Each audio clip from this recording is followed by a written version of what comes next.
What is up, everybody? You know, I always start this show off by showing love to those companies that help make this podcast possible. Guys, a huge shout out to my friends over at Yellow Jacket. Most of you that have been coming around here know that I have been dealing with Yellow Jacket for over 10 years.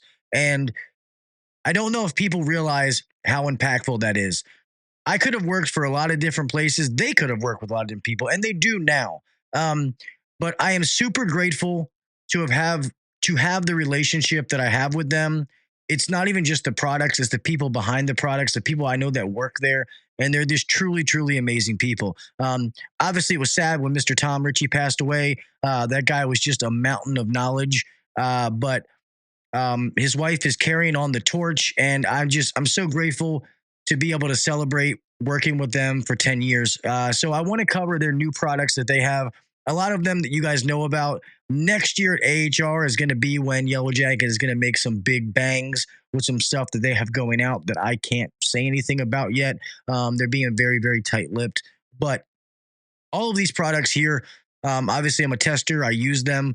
Uh, their dual max flow evacuation kit. I love this thing. I've been using it. I've used a little bit of everything, but I got this whole kit. You can also just get their vacuum Y with real torque.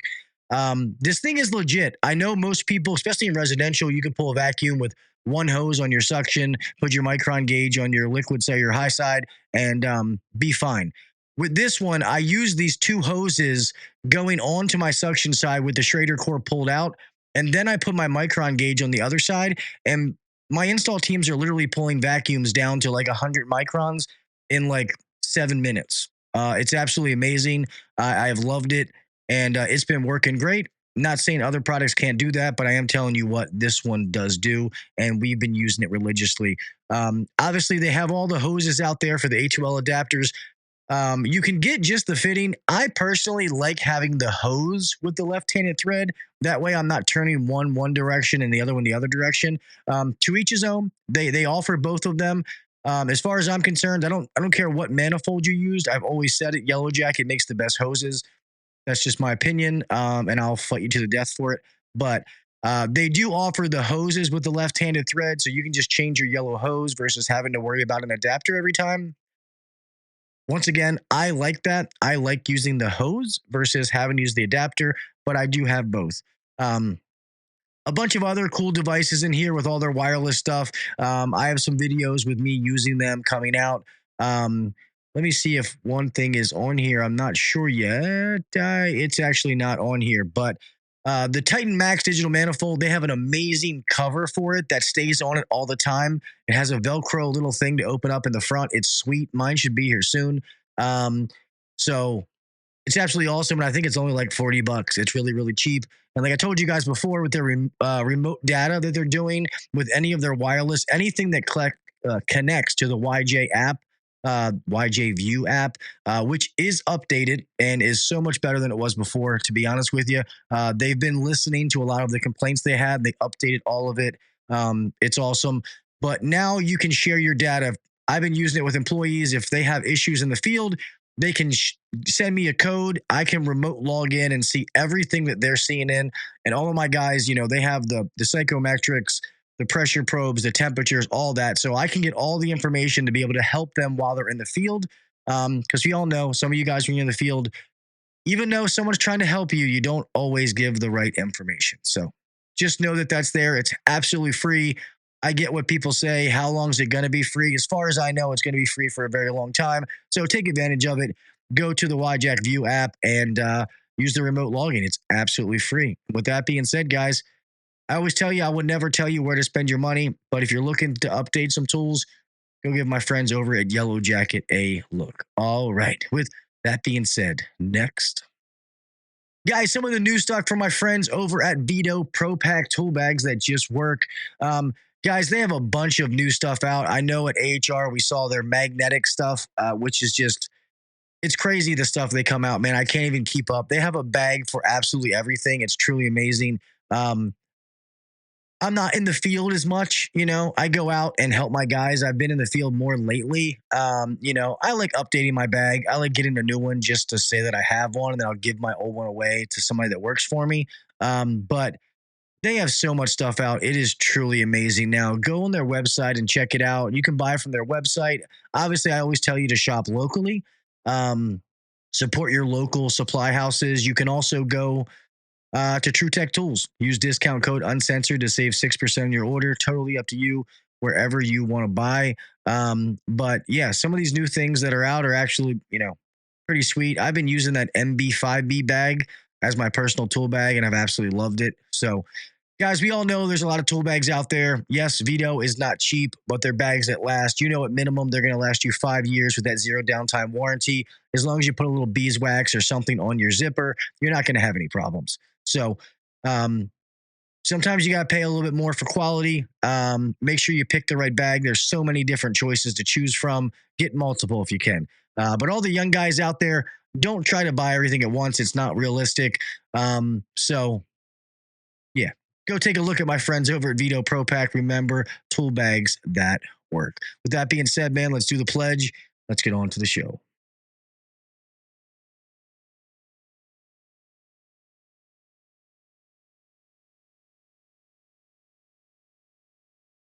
I pledge allegiance to the flag of the United States of America and to the republic for which it stands, one nation under God, indivisible, with liberty and justice for all. God bless the United States. And thank you to all those men and women who defend it.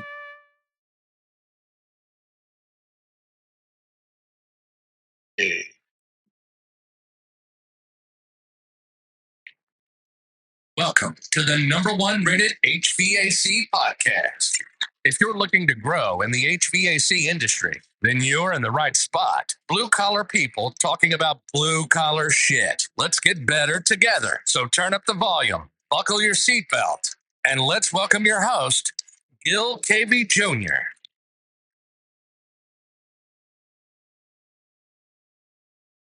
What is up, everybody? Welcome back to the HVAC Uncensored podcast. I am your host, Gil Cavey Jr. Here we are on the normal night, another hump day, another Wednesday, and another amazing show for you. No guest tonight. I do have a lot of guests lined up. Tonight was one of the nights I just didn't have one. One of our friends in the chat, Mr. Nasty, is actually going to be the guest next week. So please, anybody out there, all of you have a story to tell, man. I want, for some reason, it got out there that people think that like you have to be an influencer or have some kind of following to come on here. Guys, I don't give a fuck about that. I really, really don't, man. As long as you have a story to tell, you can come on. We have an engaging conversation back and forth. It's not one person the whole time. Come on, man. Message me. Hit me up. I love to have you on. That is the farthest from the truth. Anybody that knows me, yes, I do have some friends on that have followings, but that's not like a criteria. I don't care. So yes, any of you out there, if you want to come on and tell your story, please message me, hvacuncensored@gmail.com, or go to info@hvacuncensored.com. Send me an email. I'll send you a link. I'll get you scheduled. Come on, man. We can bullshit. I love to hear your story. I love to meet new people, talk to new people. So there definitely is no quota for somebody to be on here. So, with that being said, it looks like we're live. Can everybody hear me, see me? Are we good? I haven't seen any comments come through. I just want to make sure that everything is good before I get going. Somebody tell me that you hear me, please. Someone talk to me. Fine. Maybe not. Sit here and talk to myself, but it says we're live. I don't know what is going on where I can't. It's not letting me go live into Facebook. It's something to do with Meta. The last few weeks, it's let me like. All right, cool. Thank you, Jared. The last few weeks, it's finally let me go in to on Facebook, but it's giving me a lot of shit to try to do it. So I don't know if the podcast is only gonna be on. If I don't know, I gotta look it up to see what it is because I definitely like going live on YouTube and on Facebook, but I'm not sure what's going on with that. I don't know if it's Ecamm, the software I use. I do know Facebook stopped you from going into Facebook groups, which sucks that I can no longer go live into my Facebook group. But I have to read up on it and figure out what's going on. What is up, Sammy? Let me make sure I say hi to everybody. I almost forgot. So Mr. Nasty, what is up, my brother? Mr. Freon Leon, what is up, my man? Let's see, Mr. Jared at the airport, what is up, buddy? And then we have Mr. Sammy Andrew, what is up, my friend? Um, yeah, I apologize about last week. I made a video and never put it out to let everybody know that I ended up going live Thursday night. I was a guest on my buddy Everett's podcast. He had like a giveaway that he was doing that I was involved in. And I was on there with Mr. Ben Poole from HVAC Tactical and Mr. Johnny V. So that was a good time. Plus, my guest from last week had to reschedule because they had something happen. So it kind of worked out. Pat was going to do Thursday, but I forgot to let you guys know. So my bad. Yeah, it's always something, man. It's stupid. I don't think it's anything to do with YouTube. I think it's all meta. Um, so I don't know, man. And I heard some rumors that I haven't been really huge in the YouTube shorts, but I heard something, read an article where they say that YouTube is going to go back to long form video. Don't know if that's true. I read it in an article. Don't know if it's a credible source, but it was a pretty good article to read. Doesn't really affect me one way or the other because all I do is this long form video podcast. It's funny, people think that I have like, 100,000 subscribers, and I'm like, I do not. I have like 3, if that. Audio downloads is what I have. I think my biggest following is Instagram, which is like 10, 11,000. So it's funny. Looks can be deceiving, apparently. The chat, I would love to get you guys in on this. Some of the top myths in our industry, some of them are funny. And once again, I put this in the show notes that I'm not doing this to make anybody feel dumb, to make anybody look stupid. I'm doing this for educational because sometimes people don't know. You don't know what you don't know. And sometimes until somebody brings these things up, you literally don't know. And I'm actually going to start one off that, yeah, I don't know. It may be. Like I said, I don't know if it was credible, but we'll see.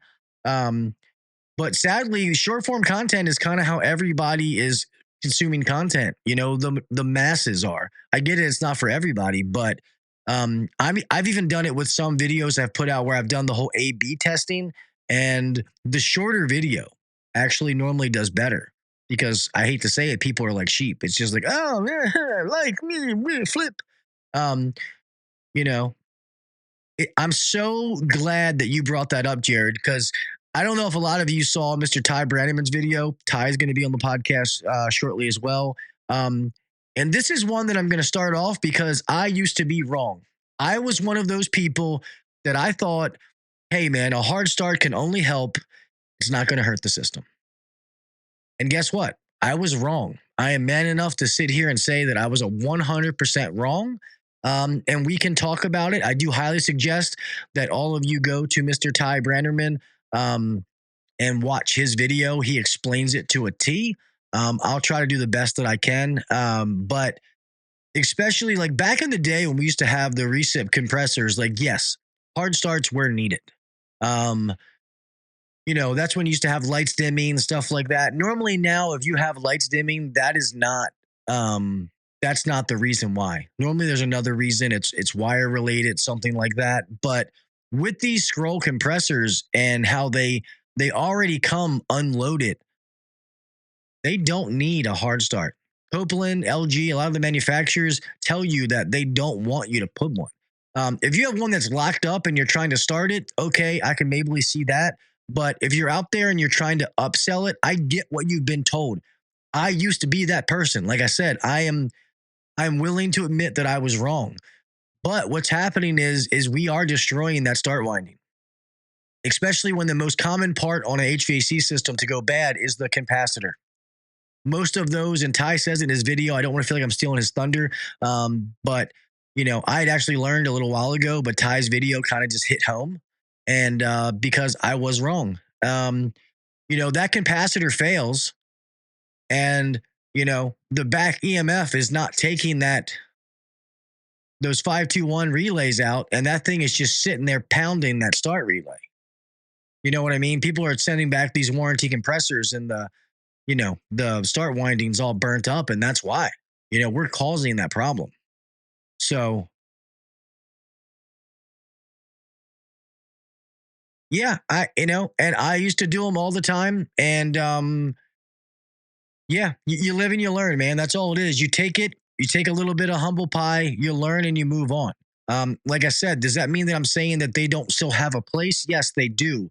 But should you be offering a hard start on like every maintenance you run or every system you run just to try to upsell? I would say no. Not after learning that. I would say no. I educated my team.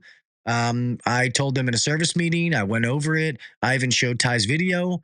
And it is what it is. They have their place, but I don't think it's should be something for every single system. Um, my little buddy Cannon is watching me. So what is up, buddy? But yeah, so you live and you learn, man. But there is a lot of them. Let's see what some of the ones you put in here, though. I'm glad that you said that one first, Jared. A2L has propane in it. So yeah, it's the A2L stuff has just been a lot of people that didn't educate themselves, to be honest. A2Ls have been out. There's it's not as bad as everybody thinks. I think it's been a headache. I will say this: I've already made my opinion known. I think R454B is fucking garbage. I wish that they would have just went from like how we went from 22 to 410. I wish we would have just went from 410 to 32. That is my opinion. It's a pure refrigerant. I think that would have like put us back on track, regardless of being an A2L. But I don't get to make that decision, so it is what it is. Um, but yeah, A2Ls are not as bad. Pretty much it comes with a glorified, water safety that, all these companies are getting from the same place, putting their logo on it, and you're pretty much wiring it in series with the unit. It's not some, hard thing to wire. Please don't make it hard than it is. Just look at the wiring schematic. It is very, very simple, regardless of what brand of unit that you're putting in. It's not hard. Don't let this trip you up. It's really not that big of a deal. I've literally braced this shit in smoking a cigarette. Not that I recommend that, but you're fine. You know what I mean? It's not a problem. Um, let's see. I've literally seen on a maintenance where the run cap failed and the system started due to not having hard start, but was way above the run load amps. Yeah. Um, I've seen some different things too, and I've seen where a capacitor went bad, but it has a hard start and the compressor still started. Um, you know, only because it was like backfeeding. But yeah, I don't think they're as prevalent with the technology. And one thing, man, when you stop by like Copeland's booth and some of these other places and see some of the technology that's happening with these scroll compressors, like it's pretty amazing. Like now they're get like liquid cooled and vapor cooled or whatever it is, like all kinds of stuff. Like it's pretty wild where technology is taking compressors. Um, and you also realize if you ever have the opportunity to cut an old compressor open, I highly suggest that you do that because it makes you learn a lot. For one, you realize that, and I've been saying this forever, that compressors don't die; they're murdered.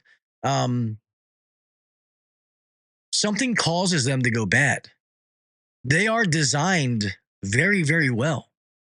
So if they failed, it's because of something else caused them to fail. But what happens is after, like I always say this, after 7, 8 years, 10, whatever, 12, something caused it to fail, overcharged, undercharged, it became acidic, didn't pull a vacuum, whatever. There could be a number of things. Airflow, blah, blah, blah.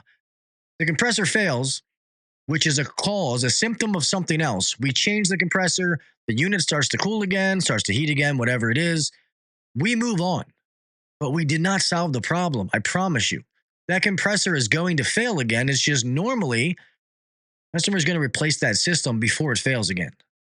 Or you're not going to be the provider, the company that has to come back. But I promise you, you did not fix it. You changed a symptom, you got the unit running, but you did not take care of the cause of that issue. I promise you that.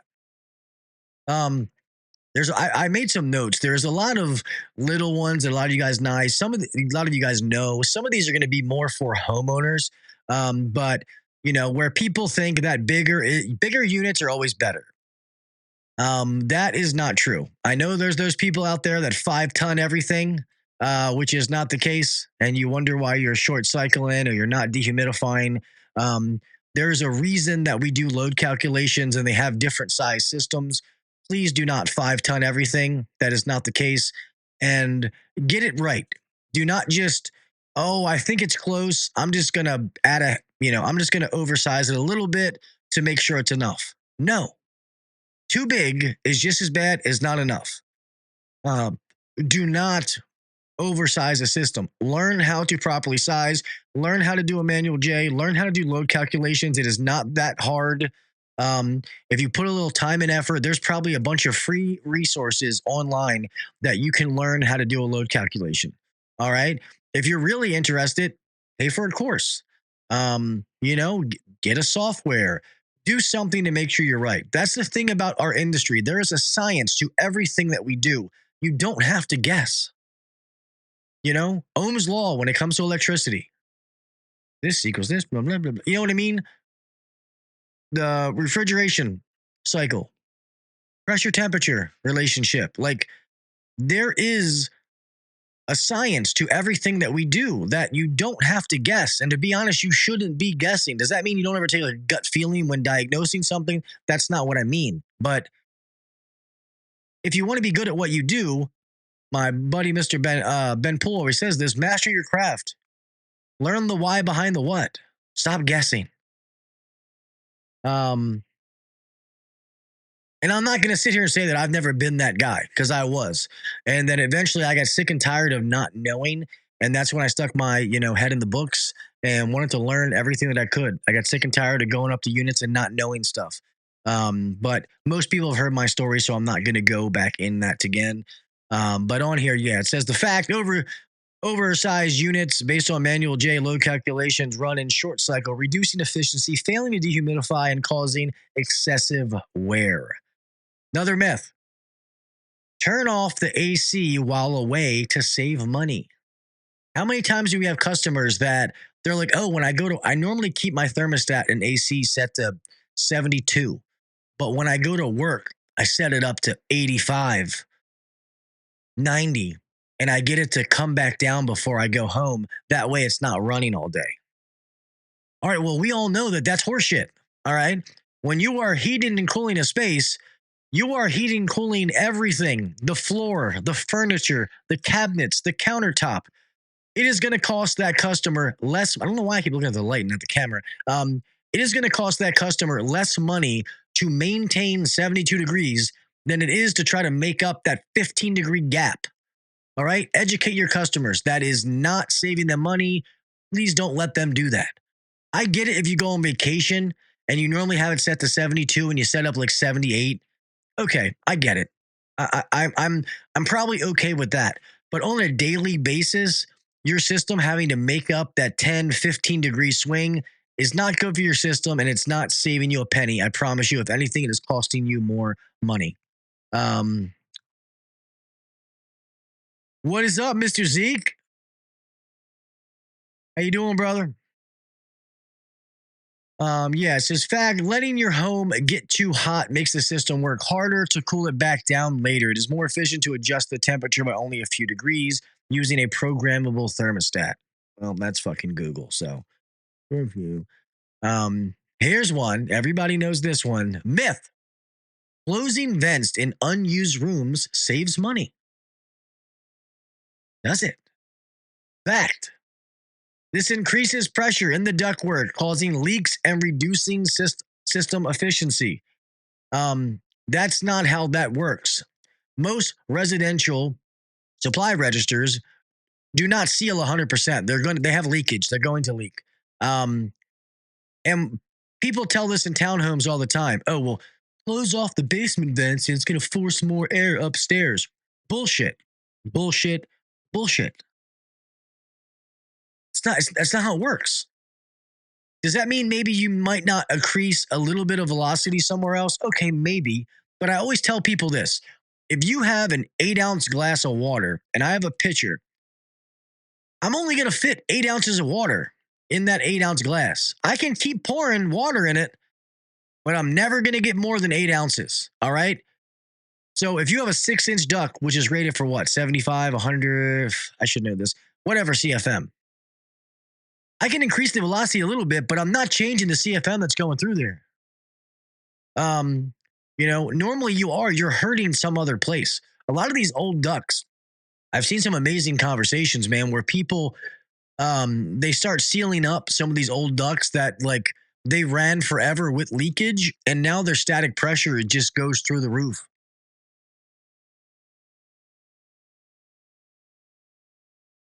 Do we dare? Yeah, hey man, I am down to open the IAQ. Guys, any myth that you see, please put it in all caps so I know to draw my eyes to it. Yeah, any myths that you guys see, put them up, dude. I'd love for your interaction. I love you guys to be involved. And yeah. What if you replace the water with beer? What is up, HVAC blogger? How you doing, brother? Mr. Paul, I don't know if I've seen you in here before, unless it's a different name, but thank you for being here, man. I really appreciate you. Um, yeah, no, you're not wrong. The commercial dampers are built way better than the bullshit residential ones. Um, when we do put some of them in, I try to get a better brand. But the sad part is you can only do what people are willing to pay for. So that's what it comes down to. Not running a charity. I want to use good products, but there's a lot of people that don't want to pay for that. That is the bad part. Um,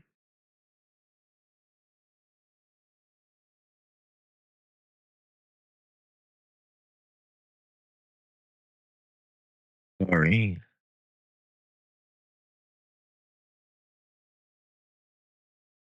And good night to my lady friend. Um,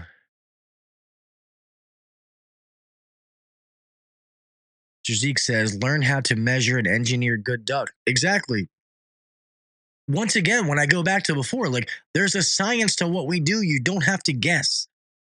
So don't be lazy. All right. There is a formula and a way to figure out all this stuff.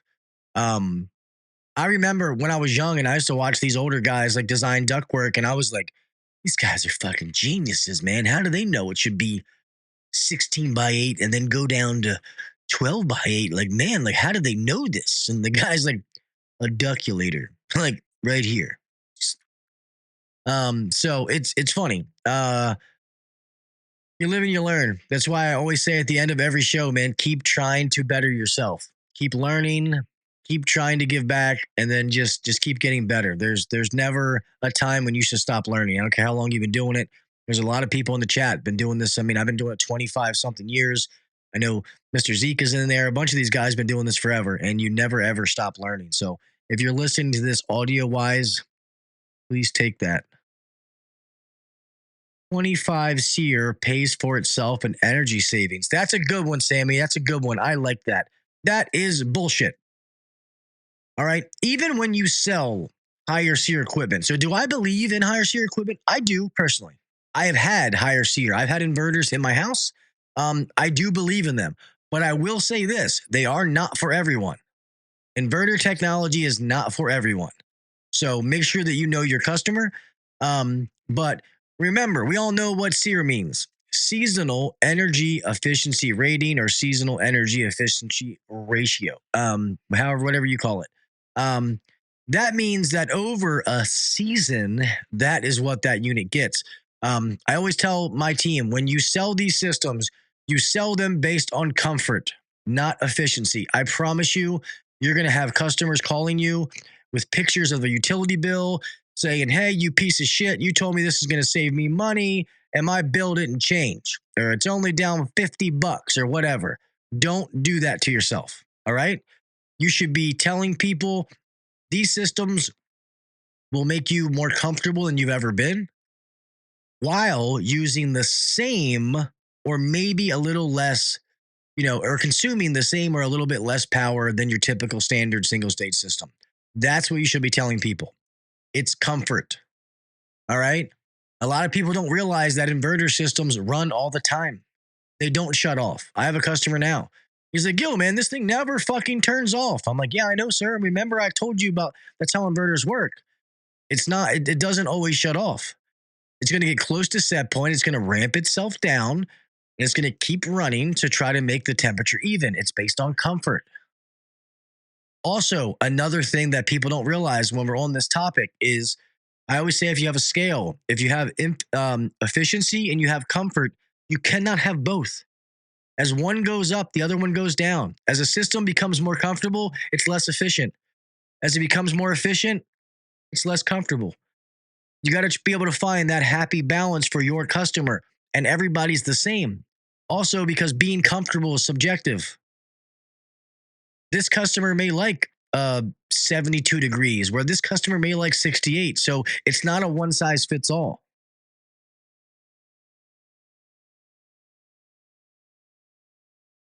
Rookie, what's up, brother? Exactly. Sell on comfort. Yeah. Um, let's see. Myth, you don't need duct starters. You talking about like seal tights and like tap collars? Is that what you mean, Paul? I just want to make sure that um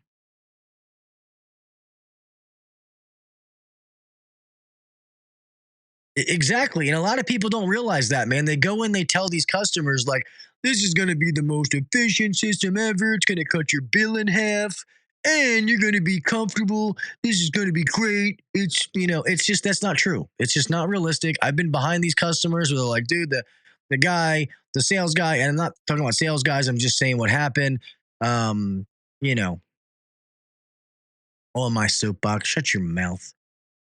Um, but yeah, it's, they, one goes up, the other one goes down. That's just the way it works. You can't have both. You can find a happy medium, but you know, let's see another one I got on here. Oh, well, this one's kind of dumb because we all know this isn't real when it says, change your filters once a year. Actually, I'll go a little step further and say, even when they say change your filter every 3 months, we all know that that filter is not going to last 90 days. So any homeowners out there listening to this or young techs, that filter is not going to last 90 days in most cases. All right. I tell all of my customers to check their filter every month. If it's dirty, change it. That filter that cost you 10, 15 bucks can cost you thousands of dollars in repairs. If the filter's dirty, change it. Do not over filter the unit. That is true. You can over filter. If you have a filter at the unit, do not have return grill filters, one or the other. But if you have multiple return filter grills, then obviously you have to put a filter in every single one. But then you're going to take the filter out of the one at the unit. Do not be at the unit and the filter grills. All right. I guarantee your static pressure is fucked. The other one is those fancy Filtrete filters. Do not let customers use them. All right. I tell people if you want to use it, and this is me, if people want to use those, pleated filters, buy the cheaper ones and change it more often. Those fancy Filtrete filters, they may catch all the stuff they say they catch, but they also don't let air through. We get a bunch of nuisance calls throughout the summer where people are like, I just changed my filter, man. I don't know what's wrong. And they're like, this back bedroom doesn't cool anymore. You take the filter out and it's like, oh, it works great. So, for me, it's, those filters are trying to do the same thing as a media filter at a quarter of the surface area.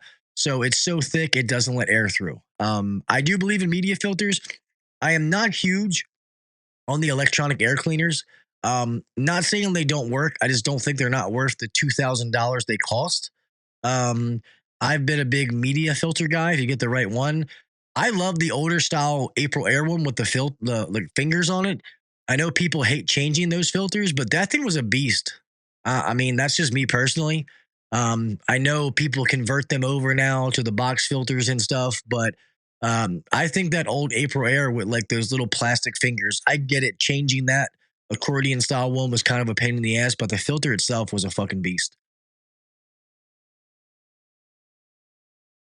Uh, Mr. HVAC Blogger says MERV 8 or less.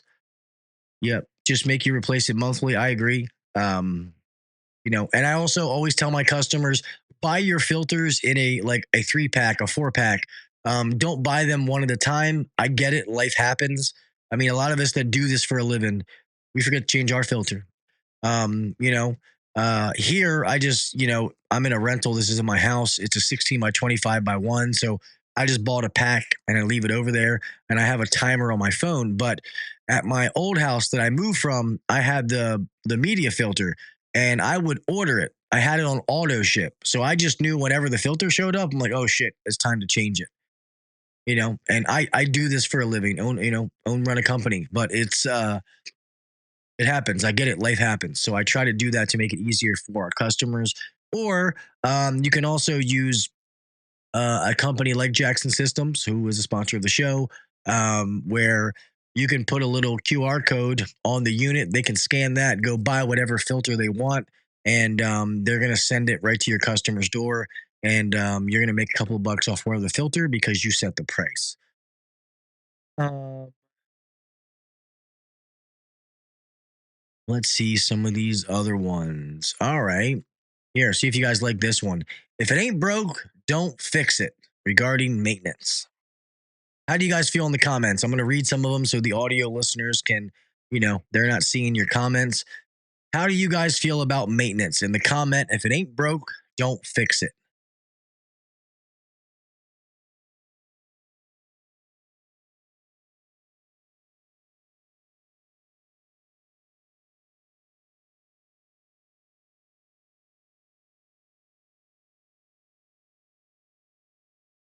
Um, so I'll read what it says on here. Fact, regular maintenance prevents minor issues from becoming major, expensive, and dangerous failures. So I do believe in maintenance. And I think the problem with maintenance is that companies don't do maintenance honestly.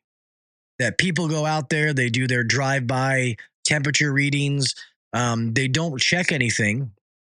Um, they're there for 30 minutes, 15 minutes. They go up to the customer and they say, hey, Mr. and Mrs. Smith, everything looks great. See you in the fall. And then you wonder why the customer never reviews their never renews their maintenance contract. Why would they? And I'm not saying that you're supposed to find something wrong, but a true maintenance should be an hour to an hour and a half. Make sure all the wires are tight. Brush some things off. There's a lot of little things that you can do to prevent breakdowns. Does that mean that you can do a really good maintenance and something's not going to happen? No, you cannot always foresee the future. Sometimes things happen and it's unexpectedly. But if you do maintenance properly, you can save your customer money. I believe that wholeheartedly. Yes, we are using Service Titan, Zeke.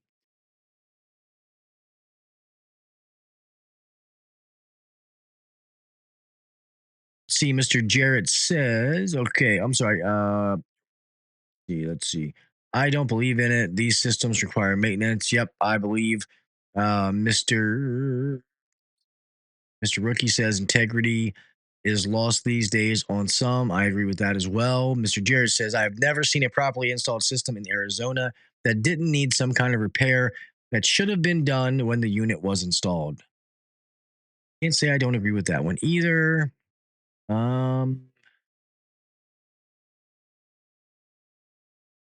Yeah, no, I mean, would it take me 90 minutes to do it? No, but sad part is with customers, sometimes time equals perceived value. So, um, I do think anywhere from 45 minutes to an hour and a half is what I would give my techs to do. Exactly. Clean all the leaves out the outdoor unit. Like we wash off the coil with water. If we use chemicals, then we charge them for it at a discount. We do all those little things. Um, you know, that's why customers want to use it. And sometimes the maintenance is, yes, you can be offering them different things, to help their system. But it's also like, hey, I prevented this. You had a wire that was loose. I went ahead and cut it off. I put a new spade connector. I made sure it was tight. I found the breaker was loose. I was able to make 3 full revolutions. Eventually, that was going to heat up and burn. You can prevent problems from happening if you actually go through and do it. I understand, especially like we're getting ready, especially in Maryland, we're getting ready to be in maintenance season soon. You start getting into like April, depending on the weather, sometimes end of March, but normally it's like April, you know, is probably maintenance month. Um, and I understand as a technician, at least for me, and if I'm being completely honest here, doing maintenances every day it gets monotonous. Like I get it, because you're just meh, same thing. But it is what it is, man. And from a business standpoint, you're getting opportunities to get hours, man.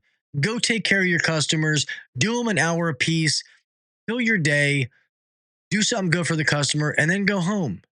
Maybe you're not getting 60 hours, but you're getting a little bit of a break. You're getting your hours, and you know that the busy season is around the corner where you're going to be working balls to the wall. Just try to stay positive. I hate it when people just bitch about everything. If you're in the residential world, you're going to do maintenances. I'm sorry. Is there some techs that I don't want to do maintenances? No, I wish they didn't. They make too much. I rather them not do a maintenance. I'm probably losing money when they do maintenance, but I rather that technician get hours than not have something to do. So, yeah. What's up, brother? How you doing, buddy? Good to see you, Mr. New HVAC Guide. He obviously has a lot of stuff, with homeowners and educating stuff. So normally my stuff this is designed for techs, but obviously if homeowners see this, then educate yourself as well. So yes, I mean we're not like waxing wag, but yes, we do wipe them down outside, make them look clean. And let's be honest, sometimes it is a dog and pony show. Um, Making sure customers see the value in what they're spending. But yes, we do clean them off. I am not, buddy. Yeah, I did AHR this year. I'm gonna go. I think next month I'm gonna go to the installer show in New York. I'm gonna meet Mr. Ben Poole out there, but I am not going to HVAC Excellence.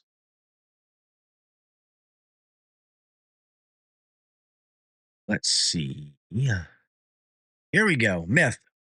Lowering the thermostat cools faster.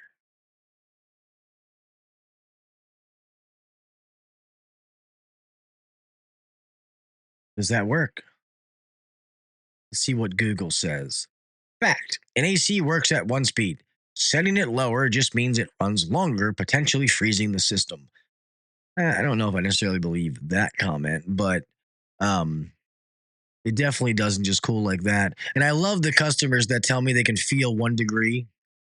I have it set at 70, but I know it's 71 in here. I can feel it. No, you can't. Sorry, Chief. No, you can't. Like, shut your mouth. Um, I don't care if you're an engineer. You can't feel it. Be quiet.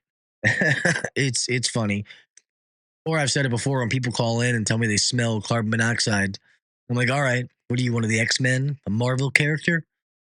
Because it's an odorless gas. You don't smell it. It's natural gas.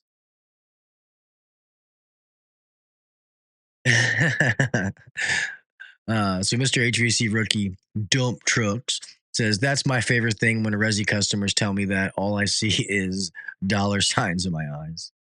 You crook, you piece of shit out there ripping people off, you son of a bitch. Just kidding. Just kidding. See this. Oh, here's one. I've heard some bullshit texts that say this. The sad part is I think most of them know they're lying. Um, Refrigerant needs regular refills. No, it doesn't. It's not like putting gas in a car. It's a closed system. It should ideally never need refrigerant. If it does, it means refrigerant is going somewhere. Um, the sealants do not work. I'm not going to say that we don't use a dye sealant, but it's more for the dye, not for the sealant part. And we make sure that customers know, like, it's not going to seal anything up. This is just maybe it's a hard to find leak. I believe in the old fashioned nitrogen leak search. Sometimes if there's a good amount of refrigerant, it's only a pound or so. We will put a little bit of dye, but I make sure that I only use the oil base and we use a small amount. Some people don't agree with that. That's fine. I understand why you feel the way you do. But it happens.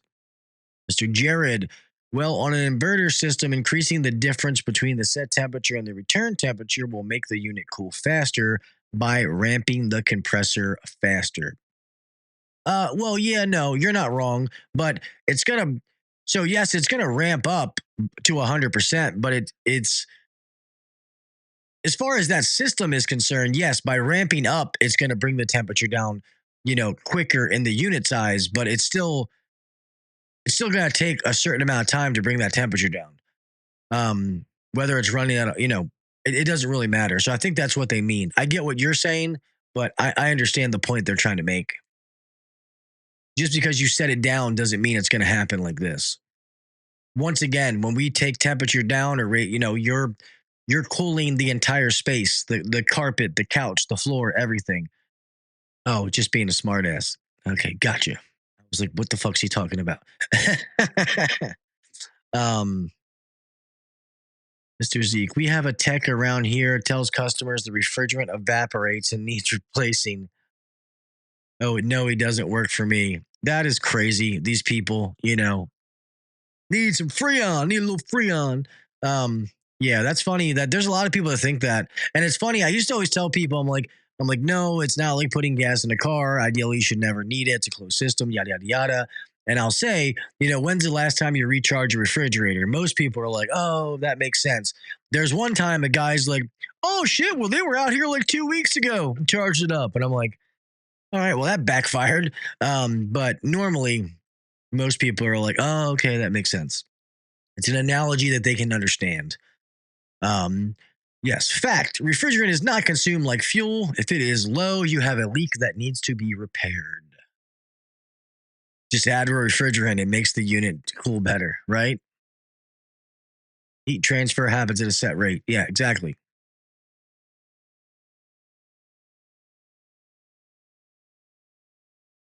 Let's see.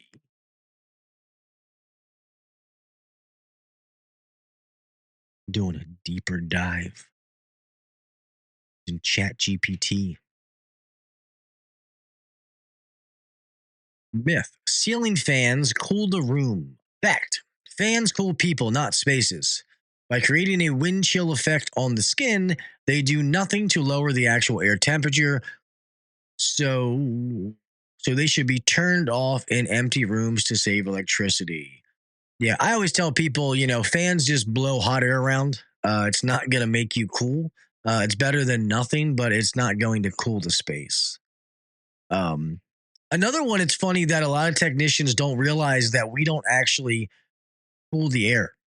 We remove the heat. So I hope if you're some young tech out there and you listen to that, I hope you go, what? Yeah, remember this. We don't cool the air, we remove the heat. Okay.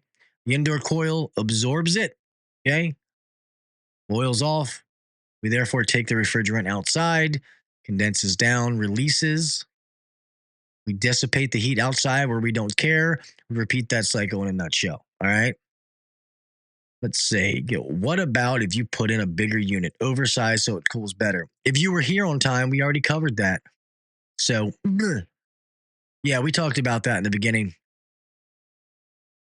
Don't be out there 5-tonning everything. That doesn't work either. You will never dehumidify. Also, here's another one people don't understand. Oh, you have an inverter. It also dehumidifies. Okay, it does. It does.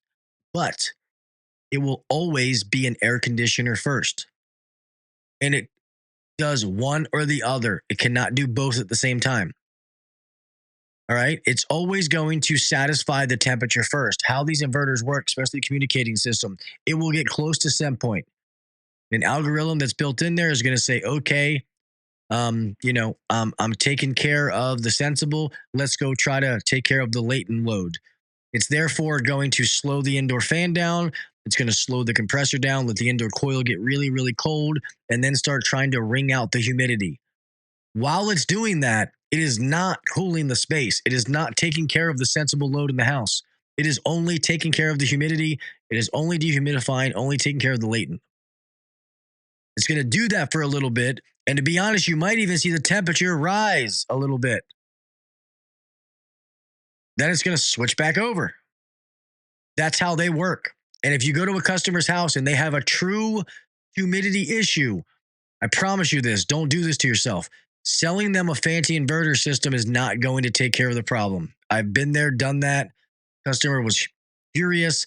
I end up having to put in a whole home dehumidifier for free. Yes, do not do that. It is not true.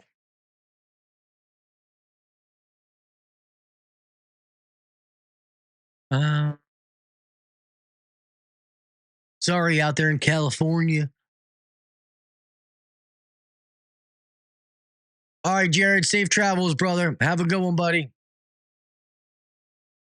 Um, let's see some other ones on here. Obviously, guys, please feel free to throw anything out in the chat. I am gonna close this right around 10. Mama's still upstairs, so I want to make sure I can get her to bed.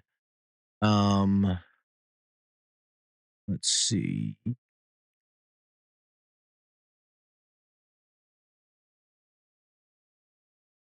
All of these are pretty the same. An article. This is by a company. HVAC myth debunked, separating fact from fiction. Fiction. Sorry, apparently I can't talk. Man, my nose is running like a.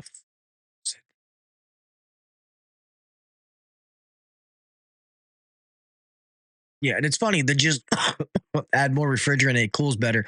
I know that Scott HVAC rookie is joking, but to all you technicians out there, I want you to know this as well. More refrigerant is the same as not enough refrigerant. All right. There's a reason that that system is supposed to have a certain set amount.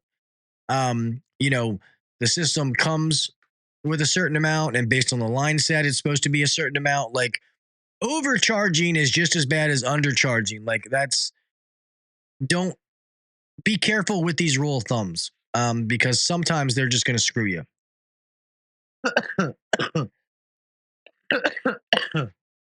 What is the best refrigerant to have? The one that's on the unit's data plate. That's the one that's best to have.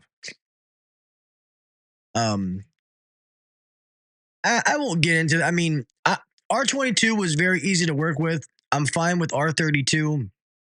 I mean, R410 wasn't bad. I just refrigerant is going to constantly be changing, so you might as well just get used to it. Yeah, R22 was great to work on back in the day. I won't even lie. I'm glad that was in my beginning years. That we didn't have to worry about all this other shit. But um, excuse me.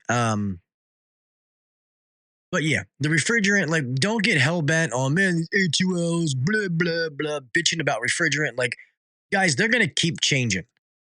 You know what I mean? Just in my lifetime, there's been R12, 22, 410, 454B, 32. And that's just as of now. There's going to be more. So if you're young in this trade, you might as well just get fucking used to it.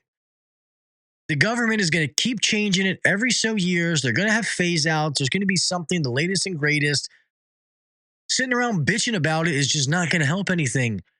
Just make sure you stay educated on what's coming out. Learn all the new stuff about it, the proper practices on how to handle it, recover it, braze with it, whatever it may be. Just educate yourself. But sitting around bitching about it is not going to help anything. R290. And you said you weren't going to tell anybody, you fucking prick. That's it. I'm taking your moderator thing away, telling my secrets. And no, it was R32. I would never huff that dog shit. I'm at least going to get the good stuff. Matter of fact, it was R22. You know, I'm a high class hoe.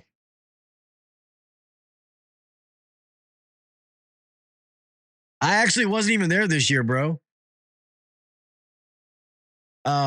I didn't, it was a whole story. But yeah, we definitely got to meet in person, man. Are you going to go to HR next year? I would obviously love to meet you in person, bro. We got to do something again, man. You have to come back on, chit chat with me. I'd love to have you on, bud. Selling pics of Gil in Vegas for $5. Yeah, in Vegas. Apparently, I'm learning how to use Snapchat, and I thought I sent my picture of my penis to everybody. I'm an old man, dude. I have a younger girlfriend, and I don't know how to use Snapchat. So anybody that tries to friend request me on Snapchat, there's a reason I don't accept your friend requests. I'm trying to make sure I know how to use it, so I don't, send you my penis by accident. So just saying.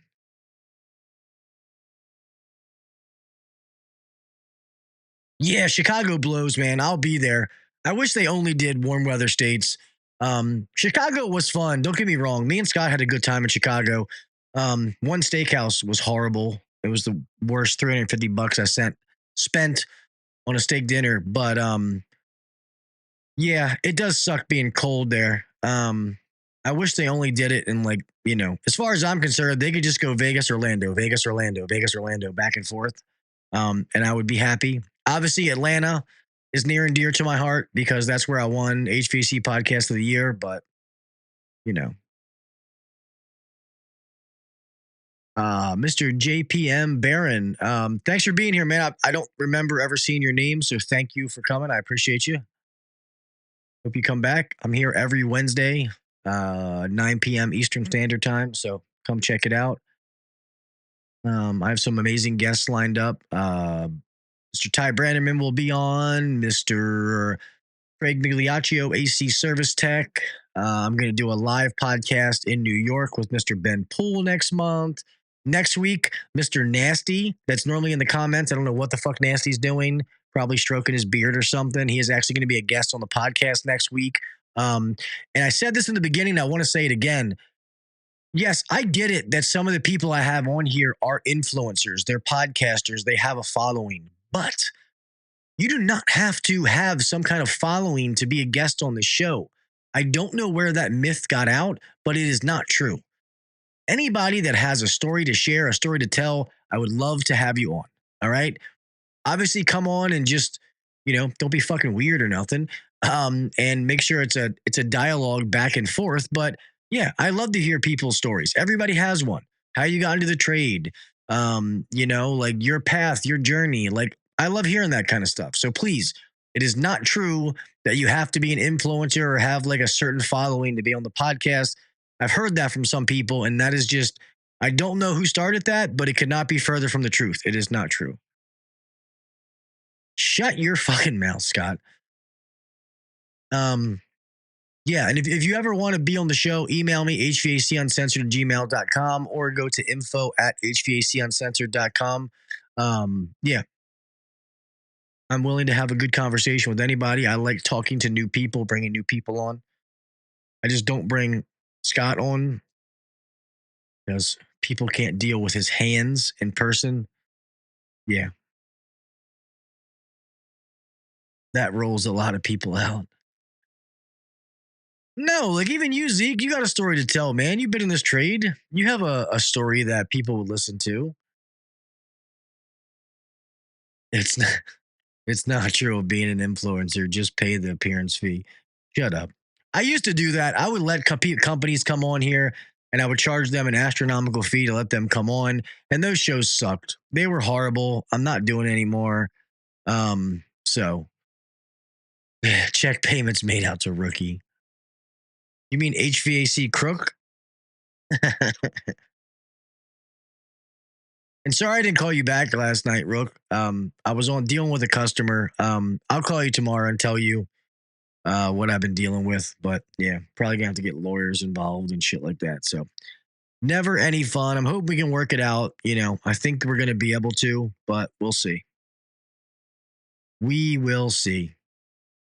But it is 10 o'clock, man. I hope you guys had a good time talking about some HVAC myths. Some of them are BS. I know there's a lot more we could have covered, but had a good time just bullshitting with you guys talking about those tonight.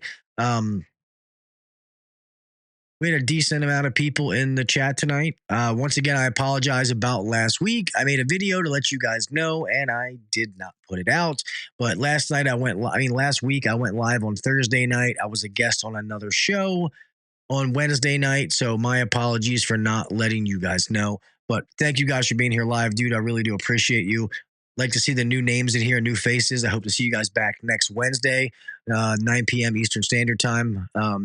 Make sure to like, follow, share, and make sure to follow the podcast and all the other social media websites, whatever you want to call it. Really, it's just going to be Facebook, Instagram. You can do TikTok, but really Instagram is the one that I'm on most, and there's stuff on Facebook as well. All right. But I do ask people wherever you make sure you download the audio podcast, wherever you download it. It is, the podcast is wherever you get your podcast. So it's everywhere. If If you could leave a 5-star review if you listen to it, I would greatly appreciate it. If it's not 5 stars, I would highly suggest that you email me. Let me know what I can do better. Just don't be a dick. I love to take people's feedback. Nobody's perfect. But yeah, if it's 5 stars, leave it. If it's not, email me. Cool. All right, man. Let us start to close this thing out. Guys, remember to keep your head on a swivel. I want each and every one of you to make it home the same way that you left. All right? Whether it's driving home, people are crazy on the roads. Putting a ladder up. Make sure the breaker's turned off. Whatever it is, man, please, please be careful. Once again, I want each and every one of you to make it home the same way that you left. We all have somebody who loves us and they would miss us if we're gone. So be safe, be careful. Do the little things. Set yourself apart from the next guy or girl. All right? We talked about it in here. Keep educating yourself. You don't know what you don't know, but you can only use that excuse so long. All right? Keep trying to better yourself. Want to know more. Keep gaining knowledge. I don't care how long you've been in the trade. 2 months, 2 years, 12 years, 20 years, 30 years. It doesn't matter. All right? Keep trying to better yourself and give back to the trade. If you know more than somebody else, give back to them. All right? Teach them a little bit, and you're going to be surprised. Mr. Jim Bergman used to always say, you don't really know something until you got to teach somebody else. It made me better at what I do when I started teaching other people, because I had to make sure that I was on my P's and Q's, that I knew exactly what I was saying to be able to teach these people the right way. All right? So give back to others. Spread positivity. Care about other people. I always say this. If you work with somebody for years, they're always on time. And all of a sudden you notice for a week, 2 weeks straight, 15 minutes late, 30 minutes late, 20 minutes late. Go up to that person. Hey, man. Hey, lady, whatever, is everything okay? I noticed that you're always normally on time, man. I noticed you've been late. Are you good? Have those conversations, man. Care about other people. You'd be surprised that those conversations can change people's lives. All right. With that being said, man, I love each and every one of you. Hope you guys have a great week. And I'll talk with y'all mofos next week. All right. See ya. Thanks for listening to the HVAC Uncensored podcast. Don't forget to check us out on Facebook and Instagram, or email us anytime at hvacuncensored@gmail.com. Now, get back to work. Shut this down. The views and opinions shared on the HVAC Uncensored podcast may not necessarily be the views and opinions of our sponsors or guests. What are you talking about? You haven't called me, Zeke. I would call you back. Don't say that shit. I did not call you back, Scott. I will call you back. My fault. Right? Jesus, get off my back. Good night.